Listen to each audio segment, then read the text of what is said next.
Is your money happy money? This is Robert Manni, host of Guys TV, and this week my special guest is money expert Ken Honda. It all starts right here, right now on Guys TV. You can also catch me on KCAA Radio here in Southern California and Guys Radio, my worldwide podcast. Guys TV, Guys Radio, thanks for your support. Okay, today on Guys Radio, we're going to talk about money, and in particular, we're going to talk about happy money. My special guest is Ken Honda. He's been on the show before. He's sold like 8 to 10 million books. He's an amazing guy, and he really helped me, as well as so many of our listeners out there, learn about what money really is, how not to fear it, how to get into the flow of it, and how to work with the energy of it. So ask yourself this: is your money smiling? What kind of money are you carrying around? Even though you can't see the smile of the money physically, you can pretty much guess if your money is smiling or not. And what type of money personality type are you? Are you a compulsive saver, a spender, a money maker, indifferent? There's so much to learn about money. We really don't think about it. And I'm so pleased that my friend Ken Honda is back on the show. We did an audio interview a few years ago, and I want to have him back because I think his message not only is it terrific, and I think Ken's a terrific writer, but it's so appropriate for what's going on right now because we have inflation. Everybody's freaked out about money with the stock market up topsy-turvy. So we're going to get into it right now with my special guest, the author of Happy Money, Ken Honda from Tokyo, Japan. Welcome. Hello. And Robert, thank you for inviting me back. That means a lot because I hope you liked what I did a few years ago. I love what you do, and so does our audience. And it's so appropriate right now, and you're really helping people. And one of the things, my gatekeeping is on my show: can my guest help my audience? And when I was looking through some of my past guests, I was like, who do I want to bring back? Your name was at the top of the list because so many people have issues with money emotionally and intellectually. And right now, there's a time where everybody's freaking out because, as you know, we've been on a roll with money's been in a good place in the last couple of years until recently. And now everybody's like, oh, my God, what's going on? How do I make it? So let's get right into your book, Happy Money. At the very beginning, Ken, let's start with what is money? That is a very deep question, Robert, because money touches every area of your life. Money touches your health, your work, your relationship or relationships, and also your peace of mind and time. So if you are messed up with money, you don't have peace of mind, you don't have time, you are frustrated with work, and you are so you feel so bad about yourself. So I've seen people, and there are only a few percentage of people who have a very healthy relationship with money. It doesn't really matter how much money you make or you have. People think if you had $1 million, you'd be happy. But I've seen people having $10 million, but still complaining about his private jets being so small. So you have to really find when is enough, how much is enough, and then just feel free from the frustration from the money-related stress. You know, it seems like you bring up an excellent point. When somebody I've noticed with friends and colleagues through the years and I'm not like that. I have a pretty good relationship with money. I don't throw it around and I don't spend what I don't have, but that's just me. Everybody has a different way of managing it. But a lot of people I know, the more money they make, the more they spend, and they seem to get themselves almost in a negative position with money, even though they have more money, because they've changed their lifestyle and they reach a little bit too far without first having gone inside to kind of solidify their relationship with money. Do you hear that often, Ken, where the more you have, the more you want, and just like kind of like you just touched on? Yes, it's floating in the ocean, after a wreckage. So that means that if you drink a glass of seawater, it makes you feel more thirsty. So you drink more, and you get dehydrated. It's like that. If you just make more money, little monsters in you say like, more money, please, and then you make more money. But if you just make more money, there are so many toys and gadgets that you you want to buy. It starts from cars and houses and yachts and boats and helicopters and private jets. And there are so many things that you can waste your money on. So there's no end. So unless you find when is enough, it's a never-ending struggle. After just you probably you'd feel okay about $50,000 or even $100,000. You feel less stress, but after that, more money could be more stressful for you. Yeah, that's a great point. I recently became an Ho'oponopono practitioner, Mhm. and everything's about I love you, I'm sorry, please forgive me, thank you. Yes. But it's energetic, and is that the relationship that you describe in your book about money in terms of Mhm. coming to terms with it and feeling good about it Mhm. seems to be related. And I'm not saying your book's about Ho'oponopono, it isn't, Mhm. but that relationship, the energetic aspect of money, seems to be equally as the foundation for how you deal with money as you grow. For instance, you just mentioned, people they end up creating more problems sometimes the more money they have, and it's almost like it's a prison with golden bars. Yes. How can people begin to create the proper relationship with money? How do they first go inside? Like with all of our problems, Ken, as you know, we have to start with ourselves. We want to make a better Mhm. world, fix yourself. So how do we do that when it comes to money? So first, you can check yourself how you deal with money emotionally, because money pulls out the best and the worst emotions you have, mostly negative, unfortunately. So when you make money or when you spend money, what do you feel? Do you feel frustration?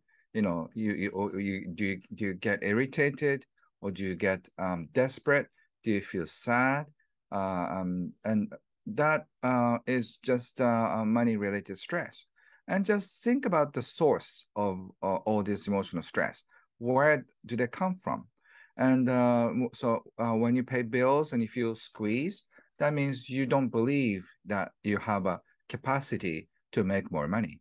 Or when you just receive check and then you get upset because it's so little that doesn't really cover all the expenses. And then you feel you're shrinking. That means that you have a worth self-esteem issues.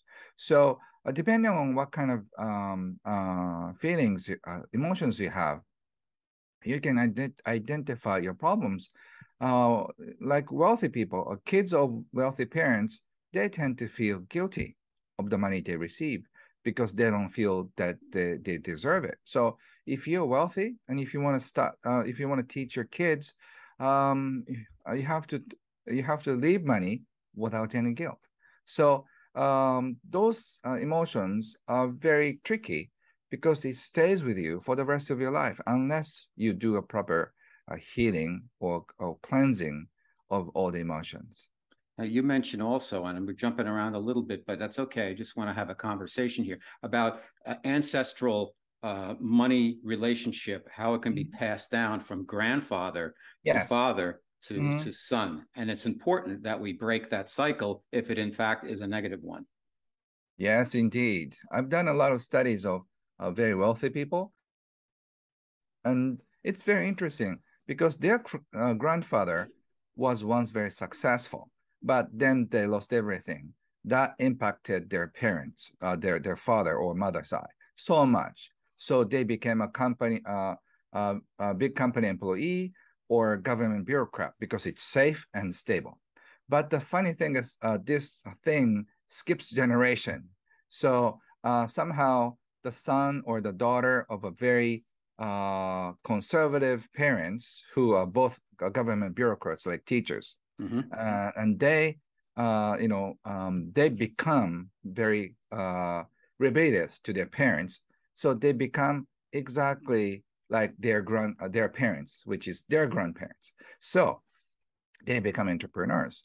So their parents hate their kids because they seem to talk and act like their parents, which was awful because they lost everything. So unless you heal these pains, these intergenerational blocks are there, and then without you knowing, it controls the destiny of your family. So if you don't have a good relationship with the parents, just think of the family tree, and then what happened between your parents and your grandparents and grandparents and grandparents. You'd be amazed, like, wow, I must be like my grandparents. That's why my parents hate me, because I'm so free. And the other I've seen the other pattern too, because their parents were entrepreneurs and they didn't have any time when they were little. They just swore that one day when I become a parent, I'll be there. So instead of just going for business, they become a teacher, and then spend their entire time with their kids. So and it just, the choice is yours. But just imagine that you have been controlled by this force without knowing it. That's amazing. Let's talk a little bit about, the name of the book. Ken Honda is my special guest. The name of the book, which has sold millions and millions of copies because it's such a universal truth. What is the difference, Ken, between happy money and unhappy money? And how can somebody kind of tell the difference in their own relationship with money? You mentioned in the book about somebody who kind of sparked the idea for you by asking you to open up your wallet and say, is that money in there happy or unhappy? And it was like, what? Yes, one time I was approached by this woman, and she asked me if she could take a look at my wallet. And I said, okay. And then she pulled out all the bills, and then she started checking, and she's saying, this is okay, this is great.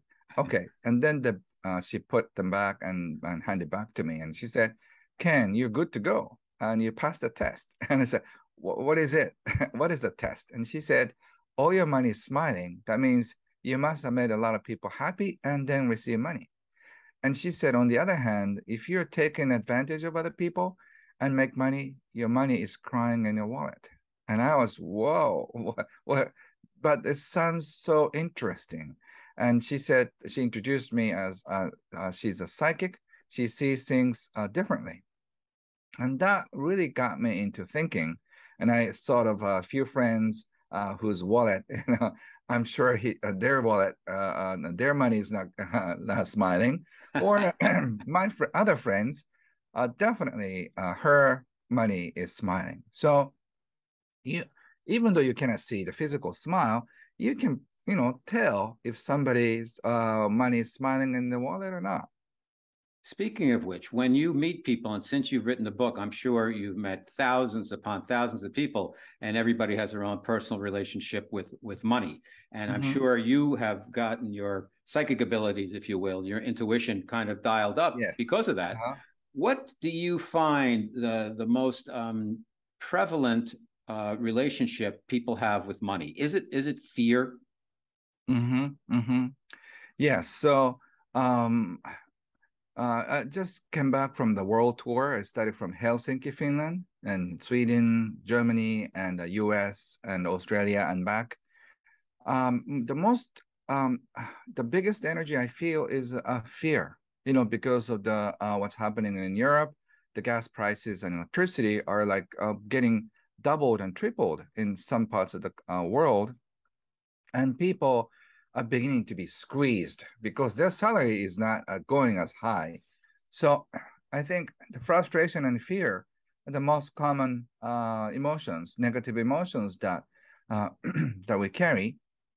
And unless we do something, well, that frustrations could be put against your government or put against your parents or your loved ones, your Or wife. yourself.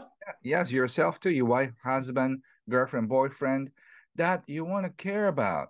So instead of just putting your frustration out to your most loved ones, you have to really contain it or heal it. Otherwise, it could ruin your marriage, your friendship, and also peace of mind. Do you believe that the aspect of like the more you give, the more you get in return? Is there a reciprocal, universal truth there where when you try to hoard the money, you squeeze it, sometimes it can slip away. But if you open with it, you're open to receive and allow it. It becomes the same as any other energy. It just turns into, because money itself is a piece of paper, but the energy of it becomes is what's important. Yes, exactly. And also, I just want you to focus on energy level. You know, the way you just let go of money will come back to you as the same energy. So if you let go of money with frustration, money comes back with frustration. But if you let go of money with appreciation, it comes back with appreciation. So not only just the more you give, more you receive, you have to be aware of what kind of energy you let go your money with. And also, once again, Robert, you're so right. More you give, more you receive. It's just what you give, what you get it back. So you have to be accountable 100%. What you do, what you put out comes back. So you have to be really accountable for who you are, what you do, and how you feel. Because how you feel about yourself will come back, will manifest itself in the world. So if you're living in fear, you bump into a lot of fearful situations. So if you don't like that, you have to start working on your fear and let go of that too. So there's a spirituality to money, and then some say, you know, the money is not the root of all evil. The love of money above all else seems to be more the root of evil. So it sounds like, Ken, if you're going to write a check, you get some bills, and you're like, oh no, you should happily write the check to pay your bill, because first of all, you're going to have to pay it anyhow. Secondly, you have the money to pay the bill.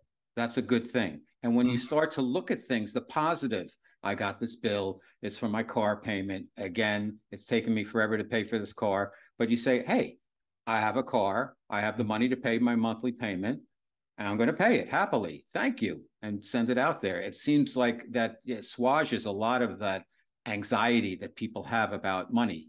Mm-hmm. Yes, exactly. I'm I'm so grateful that you're practicing happy money attitude already, and Trying.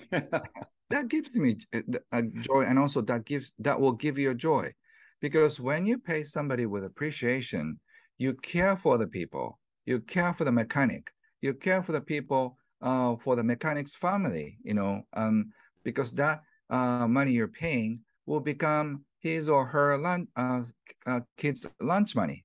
So that will circulate around the world, and then it'll come back. So it's a fun feeling, because the money you let go will just keep blessing everybody on the route, and then comes back. How great is that? But if you just let go of money, I really don't want to pay for this. That's expensive. That's ripping off.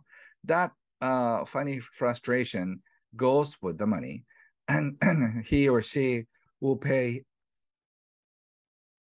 the kids and say, money, they don't grow on trees. So you have to, don't waste your money. So this frustration energy will circulate around and then come back to you. And then your client said, I really don't want to pay for this, but since you sent me a bill, I'm going to pay. And then you get frustrated. So what kind of energy do you like it? Mm-hmm. No, that's a great point. You talk about the reasons that people want money, and I'm a boomer, so I come from parents who were lived through the Depression, or the tail end of that at least, or their parents lived through it, and so they never instilled in me like more and more money. It was never about money. They were very righteously, they said, do what you want to do, and the money will come, which is great. However, I kind of thought that they had a ceiling on, that money's not bad. They always thought, oh, if you focus too much on money, it's a bad thing. But you have 6 reasons people want money. So there's a reason why I'm mentioning all this. There's maintain a basic living, gain power, revenge, and then 3, I think, really good ones: freedom, gain love, and express love. And mine had always been, and different than other people in my family, I was always like, I want the money so people don't tell me what to do. I want the freedom. Yes. That's it. What do you hear out there? Could you talk about a little bit about those reasons, and how we can shift from kind of those first 3 to the final 3: the freedom, gain love, and express love? Thank you. So I think the basic needs for money for most of us, survival. So we need to bring food on the table for ourselves and also for our kids and family members. That is like number one.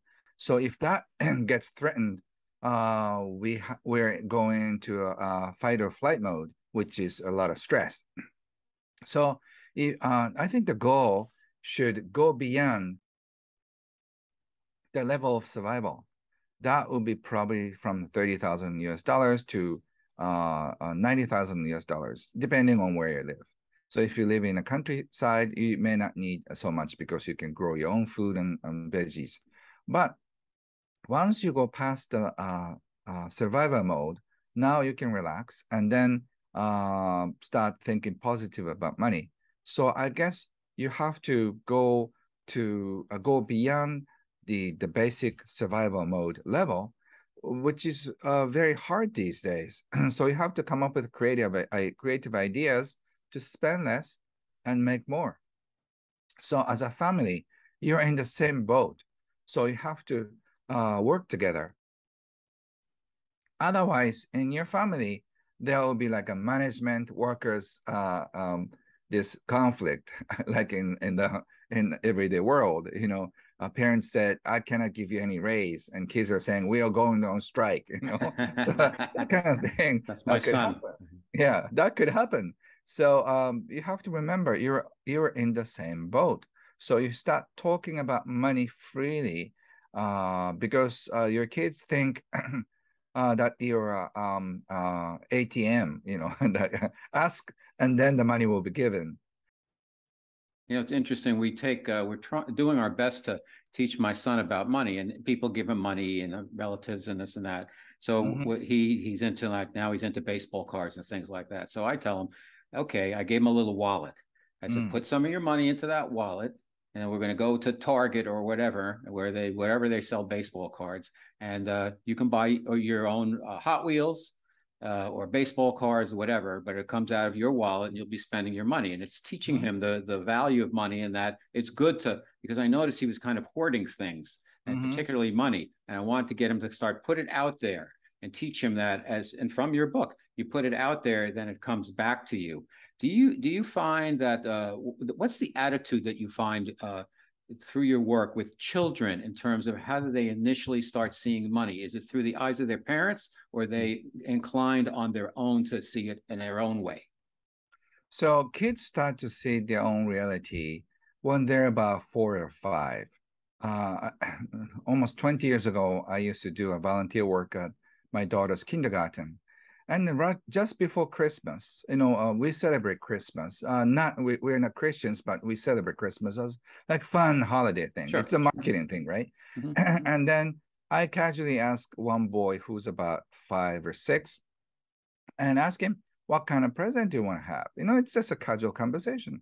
And he looked kind of sad and he said, no, Santa Claus is not coming to my house. Oh, really? Who said that?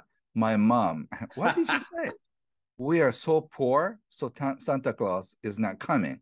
Wow, what a sad statement. And obviously, kids know that the family doesn't have much money, which is not really true because I know their parents. But she was probably joking, you know. But the joke didn't really just sound like a joke. It's like the end of the world in its own thing. And then later, I happily discovered he got a present, you know, for your Good. for your comfort. But he looked so sad, and so kids start to just feel the reality when they're 4 or 5 and 6, finally. And then by the age 8 or 9, your kids can figure out your family's more poor or more wealthy, you know, in your school district. So your kids start thinking like, John has more money, or like, Jennifer, her family is rich, so that kind of thing. People start talking when you're 9. So you have to teach your kids where you are financially and why is that, and then why some people get more money and why others don't get enough, and just start teaching about the whole economy of the world. And then you can tell your kids that you're so lucky that you're born in the States or Canada or wherever if you're in an industrial country, you don't have to worry about starvation. But if you unlucky to be born in some parts of the world. Survival is day-to-day issue, but in North America, your family is here. Our family is here. It's because I'm working this kind of job, and some people are wealthy because their job is bringing in money. But that doesn't mean that more money equals happiness. So you have to know about money. And then remember, what you do will bring you money. So if you do what you love, money will come back with love. But if you hate your job and then get more money, and still you cannot be happy. That's why people are going to drugs and unhealthy stuff. So the most important thing is listen to your heart, and what you love will bring money. And if you can teach your kids that your love of life brings them money, I think your kids can have a healthy attitude about money. Beautifully stated. In your two things. Let's get to the first one. Before I forget, I want to make sure we mention you're working on a new book about kind of the emotional pain some people go through with money. Could you just touch on that a little bit so we have a little preview as to what people can expect from you in the future?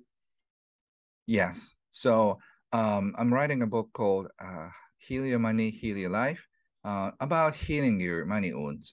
And the most important thing is that we tend to worry so much about money because we have emotional wounds. So I guess if you start looking what happened in your past, for me, I've been denied many times because my parents were conservative, so they try not to spend money. So they wanted to teach me about the frugality, and I'm sure you can relate to me in some ways. So for me, spending money was a big thing, a sin, or like a felony, So that was my background. So even though I was 20, 25, I had this funny feeling about spending money. And my wife pointed out, why do you feel so funny about spending money? And I realized, and then, oh, that's my parents. And then we had a lot of healing. I cried a lot. And then she said, okay, you can spend as much money as you want. But I couldn't because I was born and brought up that way. So that kind of healing happened between my wife and I, and I've learned so much because of the limitations. I feel I have it here. I just cannot spend money. Mm-hmm. So I'm so happy to spend money for other people, but I just couldn't spend it on me. So by healing your money emotional wounds, you can be so free. So I can buy many things if I want to, even though my parent taught me well, so I don't want more things. So my habit doesn't really change, but I mean, I feel so different. So if you can be free from your money related stress from childhood, you feel so free. Mm-hmm.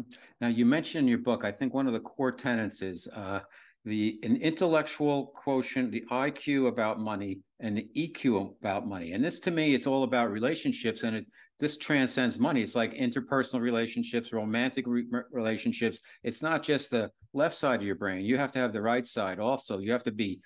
I'll give you an example. I had a friend, and he and his wife were getting a divorce, and I said, what's happened? They've been married for 20 years. And he said, well, she doesn't laugh at my jokes anymore, but I gave her a really good deal and she rejected it because he left her for somebody else.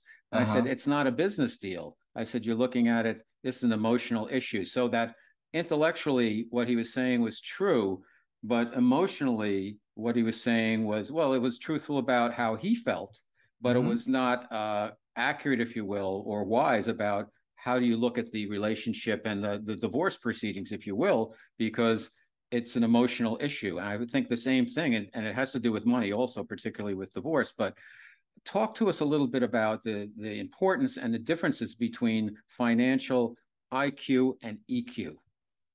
So money IQ is knowledge around money, about business and tax laws, and also how to market your business. That kind of knowledge is available anywhere.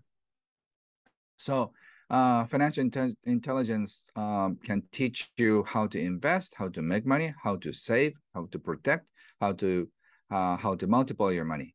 So many books are out there, so you can learn about those. But I think it's more important to learn about money EQ, which is emotional intelligence that I teach. That is receiving well, appreciation, and how well your relationship, what kind of relationship you have with money. So if you have high EQ, you don't worry about money, you feel no stress about money, and then money becomes air. For a lot of people, money becomes either ice, which is cold, or water, which needs control. If there's too much money in your family, say, that's a flood situation. Everybody can get washed away. And if it's drought, which is miserable because you so thirsty, and that's not fun either. So if money becomes air, that is a high money EQ life. You don't think about money anymore because it's air, it's everywhere. And then if you want to do something, money can be right here, and get you the tickets, get you the hotel rooms, or get you the store, or get you the clothing, or get you to do to make your dreams come true. And that doesn't mean that you need to be a millionaire. The important thing is you have the access. So I'm teaching people to be free from money emotionally, because once you know that the numbers of your bank account doesn't really matter. If you don't have any money, but if you have a very, very close relationship with a millionaire friend, he or she can pay the bills, which is probably a new concept, because in the West, people are just, this is mine and that's yours. I'm paying for mine, you pay yours. Right. But think about it. If you have 5 millionaire friends who are so deeply in love with you, they'll help you. So access is more important. So don't depend on bank account. You should depend on your family members and close friends who make sure that you will not fall. So if you have like at least 3 or 5 friends who are like that, you don't have to worry about money for the rest of your life. So feel relaxed and focus on what you want to do. And if you do that enough, money will follow. That is what high money EQ teaches. It's amazing. You mentioned a statistic, the future of money. 85% of jobs by 2030 do not exist now. You talk about AI, and some people are afraid of AI, and some people are welcome. And it's just like, to me, it's like the internet. It's a gift and a curse. It depends on how you use it. Could you talk to us a little bit about that, Ken? AI, and also the future of money, where the jobs are going to be shifting. I mean, if you look back 30 years ago, where there was no Google, Microsoft was very small. There was no Amazon. I mean, all the big companies now didn't even exist 30 years ago. So there's always, to me, that says there's always opportunities, and you need to look forward when you're thinking about money instead of looking back. Mm-hmm. Yeah. So like you moved from one city to where you are, which is like heaven, and then that was possible because you don't have to be in TV studio and the internet and all the Zoom and other technology. And so a lot of people are freed from the limitation of where they live and where they work. So technology can free you so much. But some people don't have the benefit. Like say, if you're a dentist, Zoom technology or internet technology doesn't really free you. You still Right. have to see the patients and all that. So some people can take advantage of the free technology. So I think for the next 10 years, we're going to experience a huge shift in society. So more and more people will have a freedom what to do and what not to do. And I think I'm expecting a few years of a rough, bumpy ride. But after that, we're going to see a beautiful world, which you don't really have to work because we're inventing technology of free food, free energy. So If that happens, we don't have to worry about money because money was just a number. So like salt and pepper, we used to fight over that and then killed each other.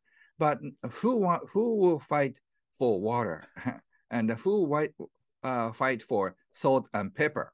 We don't. I mean, if your neighbor said, "Can I just borrow your salt and pepper?" You'd probably say, "Oh, take it," because I have several in my kitchen. But money, we think it's so important. So I think in 20, 30 years, money will become just numbers and people don't care so much about it. We know that that exists, but that doesn't mean so much emotionally because everything is taken care of. And the technology will probably free us all. So hang in there for the next 5 years.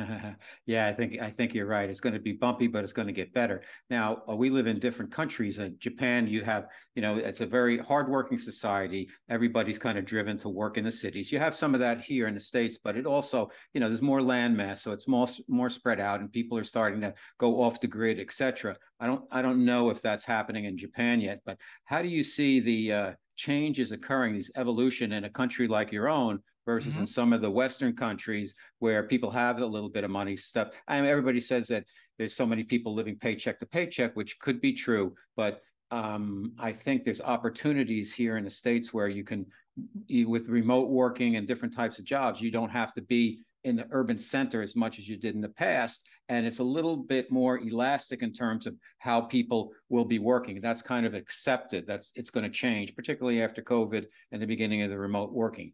How is that happening in Japan, where you have so many of the quote unquote, and I say this respectfully, the salary men, you go out there, you put the suit on, you go to the office, you work hard, you party hard, you work hard. That's been going on for a long, long time. How is that going to be a tough change to make for cultures like your own, Ken? Yeah, so in Japan, everybody's working like a New Yorker, so everybody's busy. And look at me, I'm just hanging loose with my long hair. So I think you're asking the wrong guy, but I'm just freeing a lot of people because of me, because of what I do. I have a few houses, so I just hop from one house to the other. One of my favorites is my mountain house. So from the mountains, I just broadcasting things, and then people are saying, "Wow, that's great! I want to do that." So a lot of people start living like me.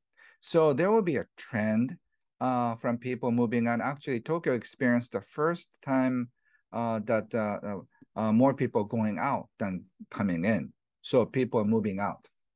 So I think there will be this interesting phenomena that, wait a minute, why do I have to stay in this small house? We're not commuting anymore. So we needed one more room so we can do Zoom or telework. So a lot of people are moving out.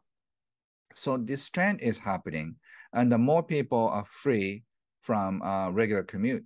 So if you just go out in the countryside, you can probably commute once in every 2 weeks, and so you can do that. So I think there will be, and there is a lot of boom out in outskirts of Tokyo, about 2 hour train ride. There are a lot of booming happening. I think in North America too, like people are moving out, not too far. But interesting thing is like they don't go too far, so it's still they can come to the office. That's true. That's true. Let's close out with I think the most important part of your book, Ken, and my special guest once again, Ken Honda. This book, the amazing book, Happy Money, 5 steps to happy money for our listeners and viewers out there. You want to get into those, or should I throw them out at you? Yeah, could you throw them out because okay, I kind of forget. 1, shifting out of the scarcity mindset. So, we tend to believe that once we let go of money, no money left. But in fact, by letting go of the money, new money comes in. It's like food, when we eat, we need to release. So if you just hold on to the money, just remember, just after you eat, I'm going to refuse to go to the bathroom for the next 5 days. What's going to happen? So just releasing well is the essence of health. So just releasing money well is the new money coming in. So let Okay. go of your money, and then you feel and trust the money flow, and the money comes in. So more trust, and that circulation will make you healthy emotionally. I love it. Okay. Number two, drum roll. Forgive and heal your money wounds. We I've we been we touched on that. Yeah, we've been talking about that and just come up with a few ideas what happened, and then if you understand what kind of situation your parents are in, and understand them, and if you can, forgive them for being stupid. They were young; they're in their 20s and 30s. You know, I wish our parents knew, but they're just kids.